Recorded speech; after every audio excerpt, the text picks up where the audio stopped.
सिद्धांत पढ़ेंगे। इससे पहले हम इससे रिलेटेड जो निर्माण के सिद्धांत है उन निर्माण के जो सिद्धांतों के बारे में हम अब हमारे जो पहले का जो वीडियो था उसमें हम चर्चा कर चुके हैं। आज हम जो है इसके जो और नेक्स्ट जो सिद्धांत है उसके बारे में अध्ययन करेंगे। इसमें जैसे 14 पॉइंटों में हम कर चुके हैं, आज हमारा नेक्स्ट पॉइंट है सामाजिक अध्ययन। सामाजिक अध्ययन की जो पाठ्यचर्या है कि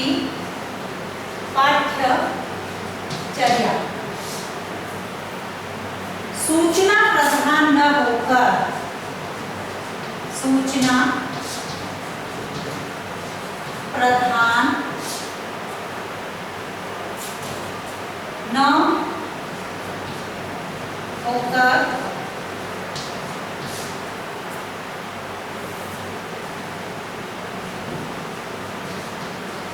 क्रिया प्रदान तथा कौशल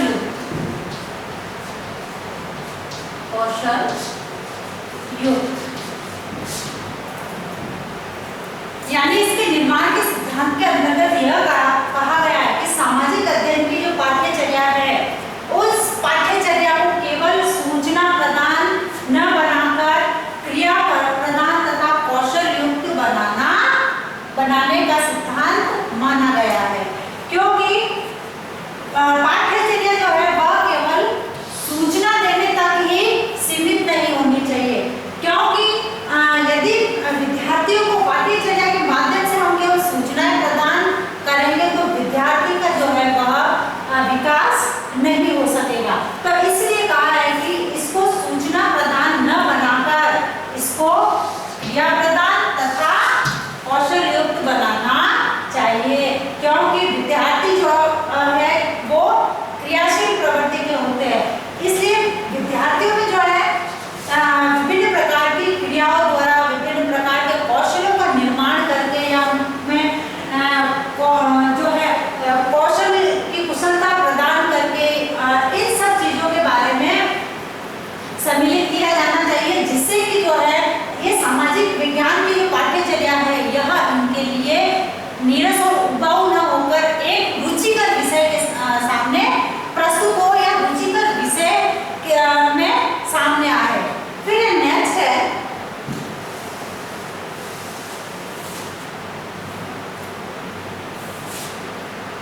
जब पाठ्यचर्या का निर्माण किया जाता है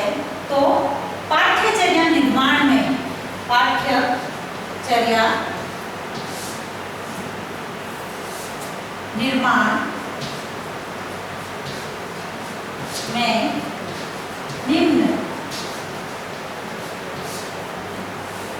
निम्न प्रश्नों के उत्तर समाहित करना। अब वो प्रश्न कौन से है, जैसे इस पाठ्यचर्या निर्माण से हम या बालक को क्या सिखाया जा सकता है। पहला तो प्रश्न क्या है, क्या सिखाया जा सकता है, और दूसरा जो प्रश्न है इसका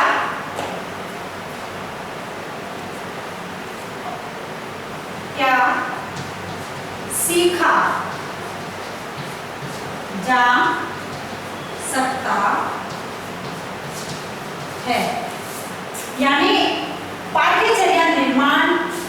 पाठ्यचर्या का जब निर्माण करते हैं तो ये जो निम्न जो प्रश्न है या विभिन्न जो प्रश्न है इनको उस पाठ्यचर्या में सम्मिलित करना चाहिए। जैसे कि विद्यार्थियों को सामाजिक अध्ययन की जो पाठ्यचर्या है उस पाठ्यचर्या के माध्यम से हम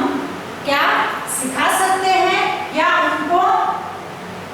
क्या सिखाया जा सकता है या क्या सीख सकते हैं। इस प्रकार के जो प्रश्न है उन प्रश्नों के उत्तर भी उसमें सम्मिलित हो सकते हैं। यानी जो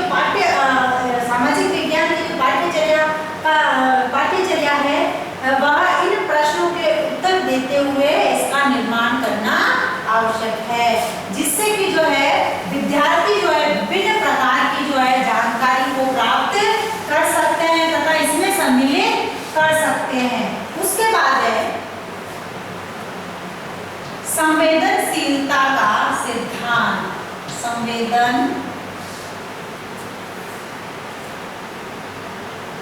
संवेदनशीलता का सिद्धांत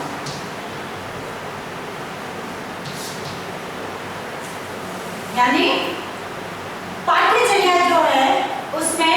संवेदनशीलता का सिद्धांत होना चाहिए। जैसे बालक की आवश्यकताओं की खोज,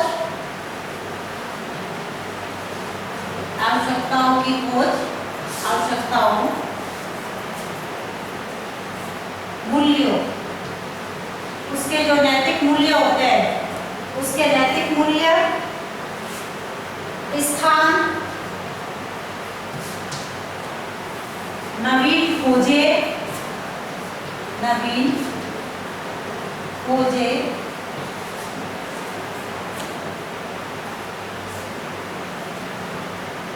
शोध, आविष्कार, अवधारणाएं, नवीन अवधारणाएं,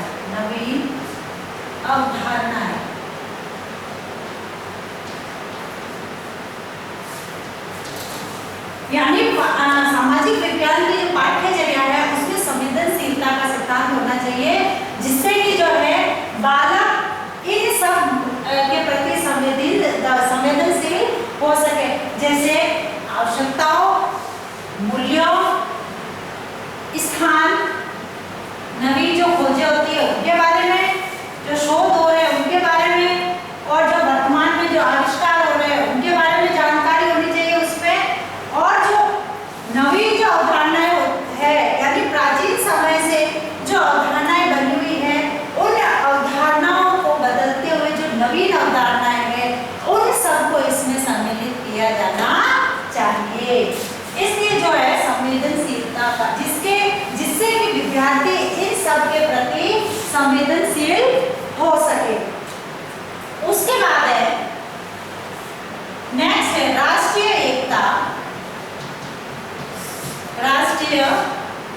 एकता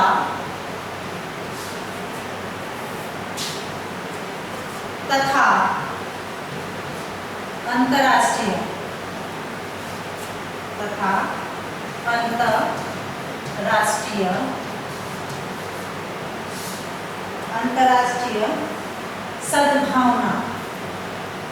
सद्भावना का सिद्धांत।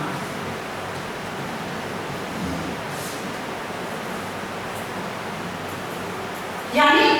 राष्ट्रीय एकता तथा अंतरराष्ट्रीय सद्भावना के सिद्धांत को सामाजिक विज्ञान पाठ्यचर्या में सम्मिलित किया जाना चाहिए, जिससे कि जो है राष्ट्रीय एकता और अंतरराष्ट्रीय सद्भावना के सिद्धांत के लिए जो है पाठ्यक्रम के जो समस्त जैसे पाठ्यक्रम में सम्मिलित किए जाने वाले समस्त जैसे विभिन्न प्रकार की जैसे संस्कृतियां है,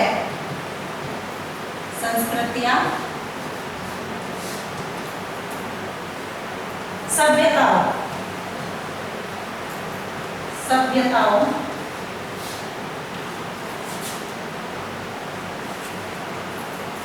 क्रांतियों,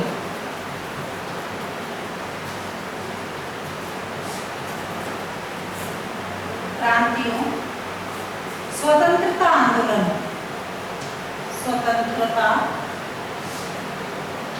आंदोलन,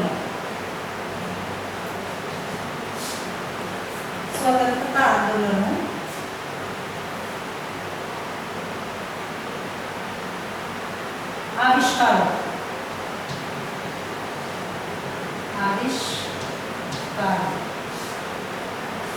आदि को इसमें स्थान देना चाहिए। यानी जब तक बालिकों में जैसे राष्ट्रीय और अंतर्राष्ट्रीय सद्भावना के विकास के लिए जो है हमारी जो ये सामाजिक अध्ययन की जो पाठ्यचर्या है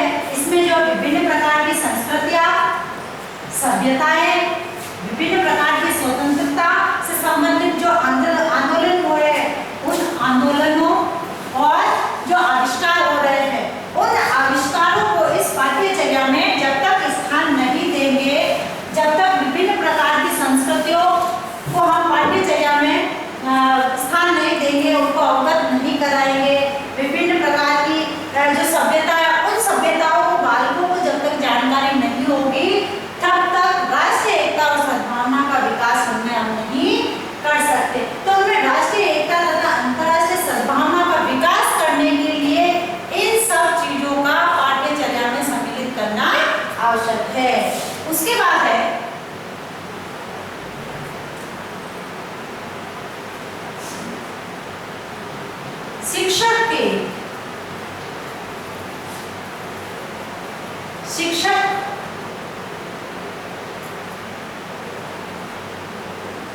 शिक्षण के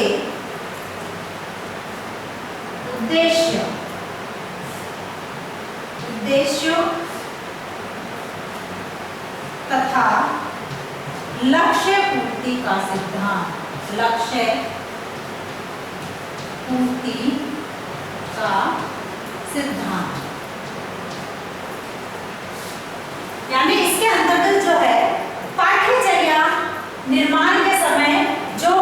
शिक्षण के उद्देश्य है जो तथा जो लक्ष्य है, उस लक्ष्य की पूर्ति के लिए, उस लक्ष्य को प्राप्त करने के लिए जो उद्देश्य निर्धारित किए गए हैं, सामाजिक अध्ययन की जो पाठ्यचर्या है, उस पाठ्यचर्या निर्माण के बाद जो विद्यार्थियों के जो शिक्षण के जो उद्देश्य है, जो उनके लक्ष्य है, उन लक्ष्य पूर्ति के लिए इसमें उस ऐसी विषय सामग्री को सम्मिलित किया जाना आवश्यक है, जिससे कि विद्यार्थी इस पाठ्यचर्या के माध्यम से अपने जो शिक्षण के उद्देश्य और लक्ष्य है उनके, वह उन लक्ष्यों तक पहुंच सके तथा उन लक्ष्यों को प्राप्त कर सके जो कि उनके लिए वह निर्धारित करते हैं। तो सामाजिक विज्ञान की पाठ्यचर्या है उसमें उसके लक्ष्य तथा जो लक्ष्य और उद्देश्य है इसका निर्धारण होना आवश्यक है, क्योंकि जब तक किसी भी विषय में या किसी के लिए भी उद्देश्य तथा लक्ष्य जब तक निर्धारित नहीं होंगे तब तक किसी भी चीज का कोई महत्व नहीं होता है। तो शिक्षण के जो उद्देश्य और लक्ष्य है उसकी पूर्ति के सिद्धांत को भी ध्यान में रखते हुए सामाजिक विज्ञान सामाजिक अध्ययन की जो पाठ्यचर्या है उस पाठ्यचर्या का निर्माण करना आवश्यक है। अब है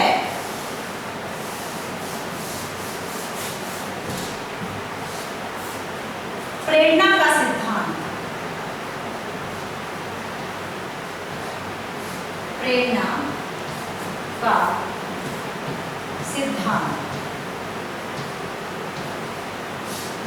यानी बालकों के लिए इस सामाजिक विज्ञान के सामाजिक अध्ययन की जो पाठ्यचर्या है वह एक प्रेरणा का सिद्धांत माना जाता है, क्योंकि सामाजिक अध्ययन की जो पाठ्यचर्या है इसमें विभिन्न प्रकार के विषयों को समाज से रिलेटेड, देश से रिलेटेड या फिर अंतर्राष्ट्रीय विषयों से संबंधित विभिन्न प्रकार के विषयों को शामिल किया जाता है जो कि बालकों को प्रेरणा प्रदान करते हैं। इसलिए इस विषय को बालकों के लिए प्रेरणा संबंधी सिद्धांत को ध्यान में रखते हुए इसका निर्माण करना चाहिए, जिससे कि बालक इस विषय के अध्ययन के बाद जो है जो उनको प्रेरणा मिलती है उस प्रेरणा को ध्यान में रखते हुए इस सिद्धांत का निर्माण करना आवश्यक है। अब है नेक्स्ट है अपना समन्वय का सिद्धांत। समन्वय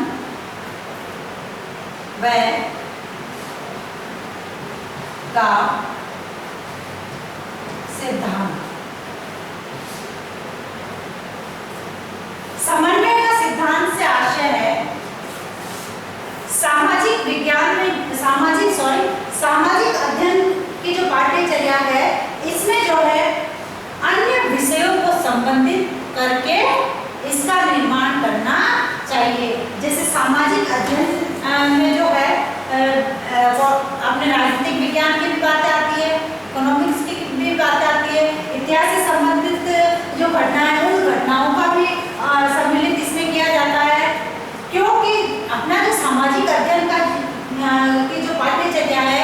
इसमें जो है विभिन्न प्रकार के जो जैसे इससे रिलेटेड सामाजिक अध्ययन से रिलेटेड जो विषय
व्यवहारिकता का सिद्धांत, यानी बालक के व्यवहार से संबंधित जो सिद्धांत है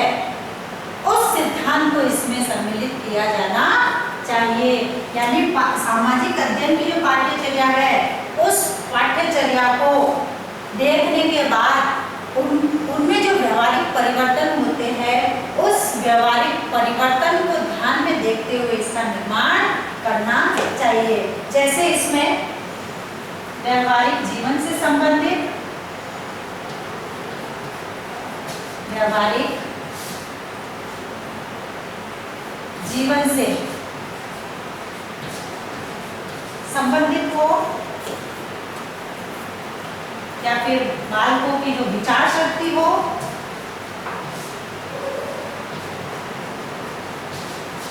या कल्पना शक्ति या कल्पना शक्ति, इस प्रकार के जो है कल्पना शक्ति है, व्यवहारिक जीवन से संबंधित विचार है, उनकी जो विचार सोचने की जो शक्ति है और उनकी जो कल्पना करने की शक्ति है, उस कल्पना करने की शक्ति और इसमें जो है व्यवहारिकता आनी चाहिए। यानी इस विषय को पढ़ने के बाद, इस सामाजिक अध्ययन की पाठ्यचर्या को पढ़ने के बाद बालकों के व्यवहारिक जीवन में क्या परिवर्तन होते हैं, उनके विचारों की शक्ति किस प्रकार से बढ़ती है और उनकी जो कल्पना शक्ति है उस कल्पना शक्ति में किस तरह से परिवर्तन होता है, इस चीज का ध्यान रखते हुए पाठ्यचर्या का निर्माण करना आवश्यक है। उसके बाद है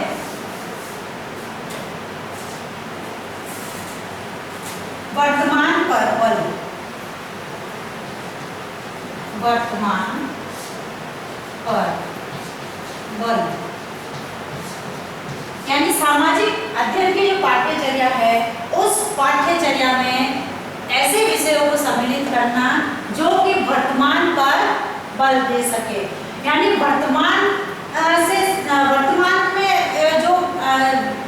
वर्तमान से संबंधित जो विषय है, जो मुद्दे हैं या फिर वर्तमान काल से संबंधित जो भी विधियां है उन विधियों के बारे में बालक जानकारी प्राप्त कर सके। और इस सामाजिक विज्ञान की जो पाठ्यचर्या है, इस सामाजिक विज्ञान की पाठ्यचर्या में वर्तमान स्थिति को देखते हुए, वर्तमान स्थिति पर बल देते हुए इस पाठ्यचर्या का निर्माण करना चाहिए, जिससे कि विद्यार्थी वर्तमान स्थिति से अवगत हो सकेंगे, उन परिस्थितियों का सामना कर सकेंगे तथा वर्तमान समय में उनके सामने जो समस्याएं आती है उन समस्याओं का निदान कर सकेंगे या समस्याओं के निदान को सुलझा सकेंगे। उसके बाद है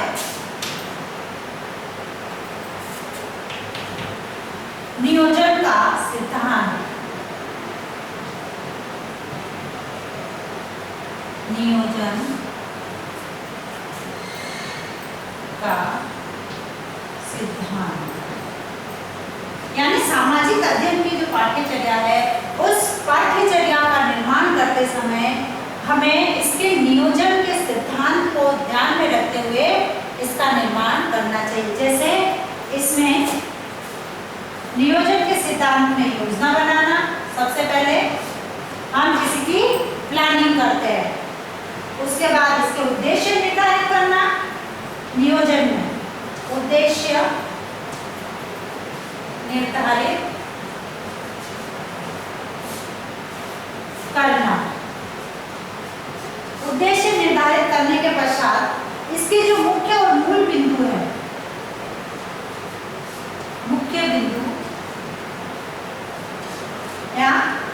इसके जो मूल बिंदु है उन मूल बिंदुओं को शामिल करना। उसके बाद जो है इसमें जो है योजना, उद्देश्य निर्धारित के बाद मुख्य जो बिंदु है उसको निर्धारित करना और सबसे बाद में जो है इसका जो मूल्यांकन निश्चित करना कि इस सामाजिक अध्ययन की जो पाठ्यचर्या है इसका मूल्यांकन करके हम जो इसके परिणाम कैसे प्राप्त कर सकते हैं। तो ये तभी होगा जब हम इस विषय का नियोजन ठीक प्रकार से कर सकेंगे। उसके बाद है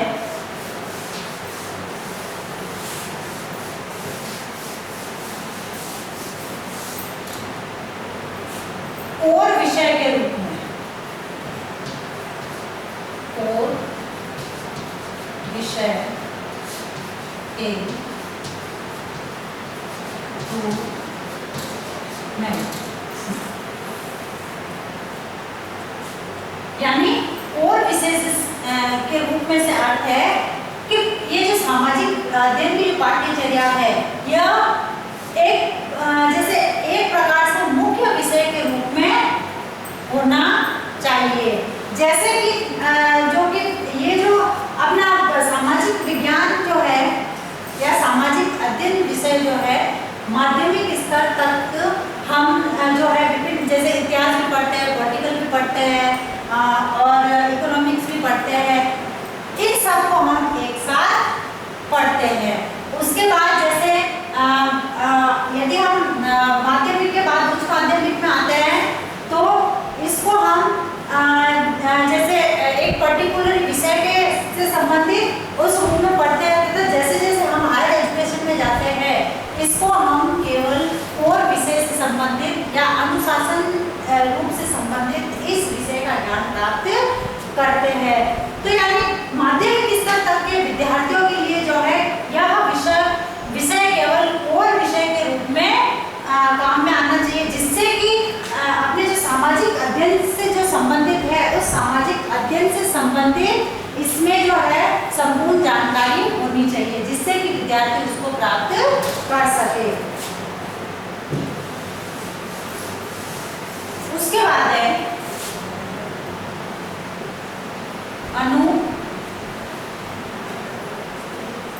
अनुभवों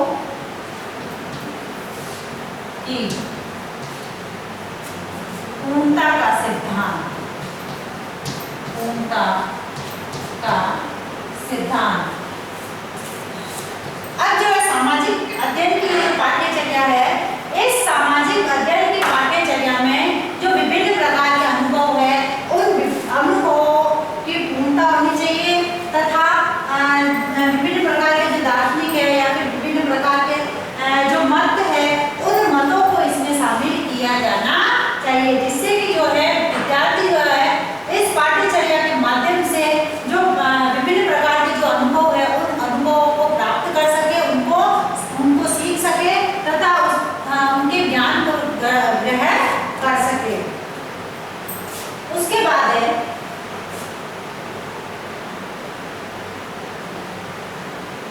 अवकाश के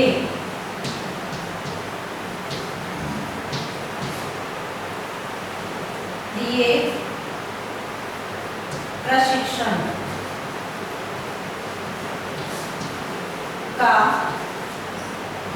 सिद्धांत, यानी पाठ्यचर्या निर्माण के समय यह भी ध्यान रखना आवश्यक है कि जो है अवकाश के समय जो प्रशिक्षण होते हैं, अवकाश के समय के लिए ये जो प्रशिक्षण है उस प्रशिक्षण का भी ध्यान रखना चाहिए कि अवकाश के समय में जो विद्यार्थी या शिक्षक होते हैं तो उस समय इसको किस प्रकार से पढ़ा जाए या इसका ज्ञान प्राप्त किया जा सके। उसके बाद है जीवन संबंधी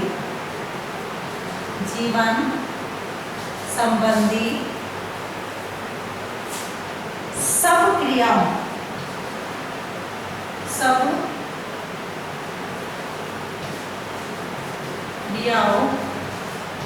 के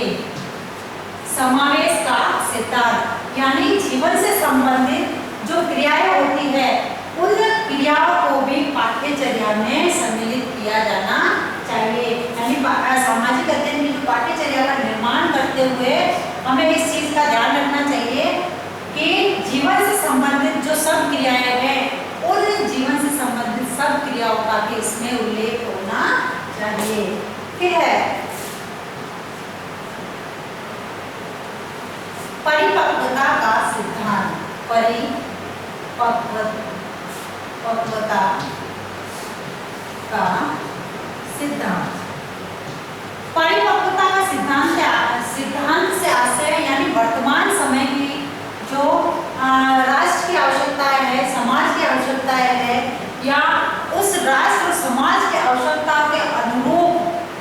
परिपक्वता के सिद्धांत को ध्यान में रखते हुए इसका निर्माण होना चाहिए। जैसे वर्तमान समय की ये मांग है कि अभी हम कोरोना जैसी महामारी को देखते हुए यदि इस बात का ध्यान रखना आवश्यक है कि बालकों के लिए शिक्षा कैसे प्राप्त करवाई जा सके, तो इस परिपक्वता के सिद्धांत पर इस बात का ध्यान रखना आवश्यक है कि अभी जो दौर चल रहा है उस दौर में विद्यार्थियों के लिए क्या आवश्यक है। जैसे उनके लिए ऑनलाइन शिक्षण की आवश्यकता है, तो उनको उसी तरीके की आवश्यकता के अनुरूप उनके लिए कार्य उपलब्ध करवाना तथा उनकी आवश्यकता के अनुरूप उनके कार्यों को करवाना, या फिर उनके परिवर्तन के यानी समय परिवर्तन के अनुसार परिपक्वता के साथ साथ उनकी आवश्यकताओं को समझना तथा उसके अनुरूप कार्य करना। तो इस तरीके से जो सामाजिक अध्ययन की जो पाठ्यचर्या है, उस पाठ्यचर्या के निर्माण के समय हमें विभिन्न प्रकार के सिद्धांतों को फॉलो करते हुए इसका निर्माण करना आवश्यक है, जिससे कि विद्यार्थियों के लिए यह एक बहुत उपयोगी तथा रुचिकर विषय बन जाता है। अब आज का गृह कार्य, पाठ्यचर्या निर्माण के सिद्धांतों को समझाइए।